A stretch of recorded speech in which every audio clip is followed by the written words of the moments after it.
Hi, this is Gina. Thank you for joining me for this Astrology Chat Live for February 15th, 2025. Today, I wanted to focus on a few of the planetary dignities that are occurring right now. Planets go through different signs and houses, and that's what we mean by dignities. And they are very happy in some, and they struggle a little bit more in others. So planets can be in the sign of their rulership, they can be exalted, they can be in detriment, and they can be in the sign of their fall. And we have a handful of planets right now that are personal planets that are in their detriment and fall. And so I wanted to talk about that. You know, it's interesting. This is something that I don't always talk about when I'm looking at a chart. So I think that the words carry a lot of emotion and feeling, and I don't want ever to bring fear into the equation. I think when we hear words like detriment or fall, it can sound like the planet is in some kind of trouble or that there's some sort of harm that could come. And I don't think it's that way at all. I really do just think that the planets are calling us to do things differently than we have before, maybe than what comes really naturally or easily. And so that's why I wanted to talk about it today. Um, Hi, Jam. Good morning. Good morning. Good morning to everyone. I hope everyone had a nice Valentine's Day. Um, okay, so when we talk about the personal planets, first of all, let me just say what I mean by that. I mean the Sun, the Moon, Mercury, Mars, and Venus. Those are the personal planets. They're the ones that have the most direct significance in terms of our daily lives by transit. And then when we're talking about the natal chart, they have a lot to do with our personality. So when we're looking at those personal planets, they do say a lot about just sort of what we're going through day to day. And we have an interesting setup right now. We have Mars here, which is fallen in Cancer. And that's because Mars is exalted in Capricorn. Every planet has one sign where they're exalted, where it's sort of their most favorite place to be. They can get their work done the easiest. And when they're as far away from that sign as they can possibly be, it's said that they're in their fall or they're fallen. We will talk more about what that means. Venus here is in her detriment in Aries because Venus rules Libra.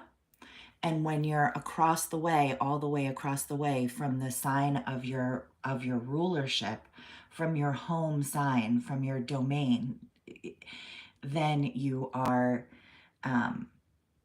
in detriment. She's the furthest away from that sign. So that can be a challenging placement as well. It can just feel a little different, be calling us to do things a little differently.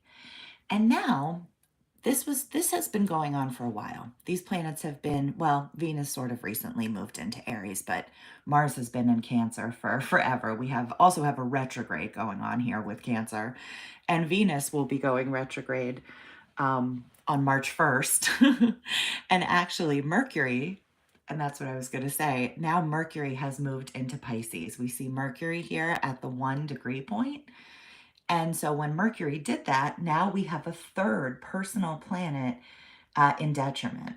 So Mercury is in its detriment in Pisces because, again, Mercury rules Virgo. And so when the planet is as far away from that home sign as it can possibly be, it's said to be in its detriment. It has to do things differently. It doesn't have the strength, the resources, the characteristics that come most naturally and easy to it, right? It's far away from home. What do we have to do when we're far away from home? We have to bring ourselves to those situations. We have to do things a little bit differently because we don't have the normal stuff around us that we normally do. We don't have our usual our usual resources, our usual people, our usual routines, right? So, um, when we have so many different planets doing this at the same time, I almost forgot. Then as I was preparing this chart, I thought, oh my goodness. It was after I set up the thumbnail and everything, so I had to add it in later. The sun is in its detriment as well. So the sun is um, in its detriment in Aquarius, and that is because it rules the sign of Leo. And so when it's the furthest away that it can possibly be from Leo, the sun is in its detriment in Aquarius. The moon is okay right now, but I will say that the moon will move into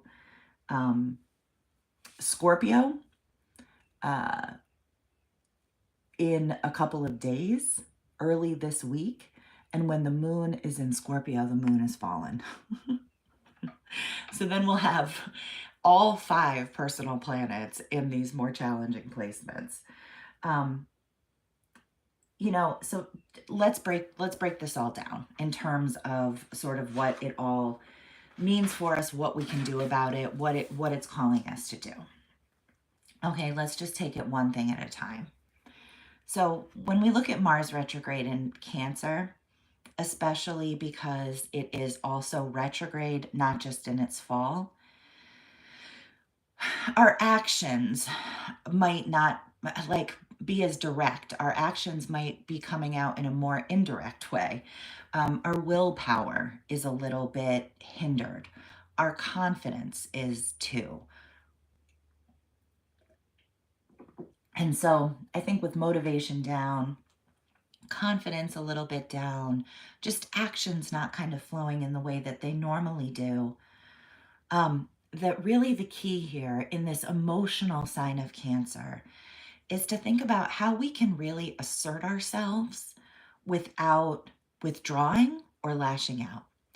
So, how can you show up in the world and be who you are, act from a place of total authenticity without withdrawing, right? Which means basically without chickening out, without just going with the flow. So, how can you actually show up, even though sometimes there may be some things that are a little sort of triggering right now?